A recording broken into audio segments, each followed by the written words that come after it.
Έλα μαζί μου σήμερα να φτιάξουμε τυροκροκέτες ελληνικών τυριών, τις οποίες θα συνοδέψω με ένα προϊόν από την premium σειρά του Ελιά και άλλα, την πικάντικη μαρμελάδα ελιάς με ντομάτα. Για αρχή θα τρίψω τα τυριά μου, συγκεκριμένα θα χρησιμοποιήσω γραβιέρα και φέτα. Έπειτα θα προσθέσω όλα τα υλικά μου μαζί σε ένα μπολ, τα οποία μπορείτε να τα βρείτε αναλυτικά στην περιγραφή του βίντεο. Θα ανακατέψω καλά, ώστε να έχω ένα πολύ καλά ομογενοποιημένο μείγμα. Θα πλάσω τις τυροκροκέτες μου περίπου στα 30 γραμμάρια. Θα τις πανάρω σε φρυγανιά και θα τις αφήσω στο ψυγείο για τουλάχιστον 30 λεπτάκια.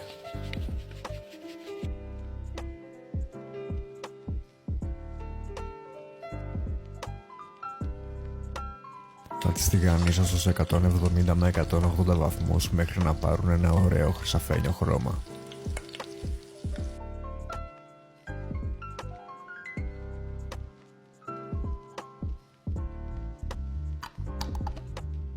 Θα προσθέσω σε ένα τυπάκι λίγη από την πικάντικη μαρμελάδα ελιάς με ντομάτα από το Ελιά και άλλα. Και εννοείται θα τις δοκιμάσω. Ή απλά θα τις εξαφανίσω άμεσα όλες. Ο συνδυασμός ήταν απλά επικός.